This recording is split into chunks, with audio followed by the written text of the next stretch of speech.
Package పావలా పల్లకి మోసేవాడు పిచ్చోడు పని లేక పార్టీ పెట్టినోడు పూటకొక మాట మాట్లాడేవాడు ప్రజలకు అక్కర్లేని పార్టీ పెట్టినోడు నేను ఎవరి గురించి మాట్లాడుతున్నాను ఈ పార్టీకి మీకు అర్థమై ఉంటుంది. ఎస్, పెళ్లిళ్ళ పవన్ కళ్యాణ్. నాకు అర్థం కాదు అతను కొణిదెల పవన్ కళ్యాణ్ నారా పవన్ కళ్యాణ్ పెళ్లిళ్ళ పవన్ కళ్యాణ్ కూడా నాకు అర్థం కాదు, కన్ఫ్యూజన్ లో ఉంటూ ఉంటాను అప్పుడప్పుడు. ఇతను వచ్చి వారాహి సభలు పెట్టి పెడల్లో ఒక మాట మాట్లాడతాడు, తర్వాత ఒక సభ పెట్టి నిమిషానికి ఒక మాట పూటకు ఒక మాట. అసలు నేను ఇట్లా మాట్లాడుతున్నారు ప్రజల ముందు మాట్లాడుతున్నాను, మళ్ళీ అదే దాని గురించి రేపు ఇంకొకటి మాట్లాడతానని భయం భక్తి అనేది కూడా లేకుండా మాట్లాడుతుంటే ప్రజలకు నువ్వు పిచ్చోడు అని పబ్లిక్ గా తెలిసిపోతుంది. అయినా సరే నీ ఇష్టం వచ్చినట్టు నోటుకు వచ్చినట్టు మాట్లాడుతున్నావు. జగన్ గారు సోనియా గాంధీకి భయపడ్డారంట, అది చరిత్ర. నువ్వు చెప్పి ఇప్పుడు కాకన్బుల్ స్టోరీస్ కాదు మేము చూసేది, చరిత్ర సృష్టించి ఈ రోజు ఈ స్థానంలో కూర్చున్నారు జగన్మోహన్ రెడ్డి గారు. నువ్వు వచ్చి దానికి భయపడ్డారు, ఆ పార్టీకి భయపడ్డారు, ఈ పార్టీకి భయపడ్డారని నువ్వు చెప్తే ప్రజలందరికీ తెలుసు ఏం జరిగింది అన్నది. ఏదో రామారావు గారికి చంద్రబాబు నాయుడు వెన్నుపోటు పొడిచిన కాలం కాదు. అప్పటిది ఏమన్నా చెప్పావంటే ఒకవేళ అలా జరుగుంటుందా అని మేము అనుకుంటానికి నిన్న కాక మొన్న జరిగిన ఇష్యూ నువ్వు ఇప్పుడు వచ్చి చెప్పడానికి జగన్మోహన్ రెడ్డి గారు పేరెత్తే అర్హత అనేది నీకుందా నేను అడుగుతున్నా. టీడీపీ వీక్ గా ఉంది కాబట్టి ఎన్డీఏ నుంచి బయటకు వచ్చి టీడీపీకి మద్దతు ఇస్తున్నానని నిన్న కాక మొన్న చెప్పావు. మళ్ళీ అదే విషయాన్ని ప్రస్తావిస్తూ ఎన్డీఏ ప్రభుత్వం నుంచి నేను బయటకు ఎందుకు వస్తాను, వాళ్ళు తోసేసినా నేను వాళ్ళ కాలు పట్టుకుని నేను బతులాడతాను కానీ నేను ఎందుకు వస్తానని చెప్పి అంటున్నావు. ఏంటి అసలు నువ్వేం మాట్లాడుతున్నావు, కనీసం నీకన్నా తెలుసా అని నేను అడుగుతున్నా. నువ్వు వచ్చి జగన్ గారు భయపడ్డారు అని చెప్తున్నావు, భయానికి కూడా నేనున్నాను అని అభయం ఇచ్చే వ్యక్తి ఎవరైనా ఉన్నారంటే అది 100% జగన్మోహన్ రెడ్డి గారని మేము చెప్తాం. 175 స్థానాల అభ్యర్థులను పెట్టే సత్తా నీకుందా, పోని పొత్తులతో కలిసిన మీ ఇద్దరికి ఉందా? నిజంగా నీకు దమ్ము ధైర్యం ఉంటే ఒంటరిగా పోటీ చేసే సత్తా లేక ఇప్పుడు కొమ్ము కాసుకుంటున్నావు తప్ప నువ్వేంటి, నువ్వు ఏం చేస్తావు, నువ్వు వస్తే ఏం చేయగలుగుతావు అనేది ఏమన్నా ప్రజల్లో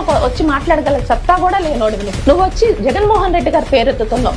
నువ్వు నీ ఉనికిని చాటుకుంటానికి నీ ఐడెంటిటీని చూపించుకుంటానికి ఆయన పేరెత్తుతున్నావు తప్ప నీకు అర్హత లేదని నీకు కూడా తెలుసు అన్న సంగతి అందరికీ తెలుసు. ఇవాళ నీ తమ్ముడు వచ్చి చెప్తున్నాడు ఇంటింటికి వెళ్ళి 175 నియోజకవర్గాల్లో కూడా ఇంటింటికి వెళ్ళి చంద్రబాబు నాయుడు గారు చేసిన అన్యాయం గురించి వివరిస్తూ ఉంటాడంట. నువ్వు కూడా అదే చేస్తే చాలా మంచిది. మీ ఇద్దరు కలిసి అన్నదమ్ములు ఇద్దరు ఆయన జైల్లో ఉన్నారు కాబట్టి ఆయన చేయలేని పని మీ ఇద్దరిని చేయమని కోరుతున్నాను. ఇద్దరు వెళ్ళి ఆయన చేసిన అవినీతులు అక్రమాలు అన్యాయాలు ప్రతి ఇంటికి ప్రతి గడపకి మా నాయకులైతే గడప గడపకి వెళ్ళి మేము ఈ పని చేస్తున్నాము మీకు అందుతుందా, మీరు సంతోషంగా ఉన్నారా, జగన్ గారి పాలన మీకు ఎలా ఉంది అని ఎలా అయితే అడిగి తెలుసుకొని గ్రామ స్వరాజ్యాన్ని ఇంటి ముందే తీసుకొని వస్తున్నారు. అన్నదమ్ములు ఇద్దరు కూడా గడప గడపకు ప్రతి ఇంటికి వెళ్లి చంద్రబాబు నాయుడు గారు చేసిన స్కిల్ డెవలప్మెంట్ కార్పొరేషన్ స్కామ్లే గానీ ఫైబర్ గ్రిడ్ లో గానీ ఫైబర్ నెట్ లో గానీ ఇన్నర్ రింగ్ రోడ్ లో గానీ ఏదైనా సరే ఆయన చేసిన అన్యాయం ప్రతి ఒక్కళ్ళు కూడా వివరంగా చెప్పి ఇంత అన్యాయం మీకు జరిగినప్పుడు కూడా మాకు ఓటేయండి అని మీరు అడిగితే వాళ్ళు వేసినప్పుడు చూద్దాం. అన్నదమ్ములు ఇద్దరు కూడా నా విజ్ఞప్తి అని ఏదైనా అనుకోండి ప్రతి గుమ్మానికి ప్రతి గడపకి వెళ్లి చేసి జరిగినట్టుగా మాత్రం చెప్పమని చెప్తున్నాను. లోకేష్ నిజంగా ఈ విషయంలో హ్యాట్స్ ఆఫ్ అని చెప్పాలి. ఎందుకంటే తన తండ్రి చేసిన అన్యాయాన్ని గడప గడపకి తీసుకెళ్తానన్నాడు. ఒక దత్తపుత్రుడుగా నువ్వు కూడా ఆయన పేరు నిలబెట్టే కొడుకుగా చెప్తున్నాను. నువ్వు కూడా వెళ్ళి ఆ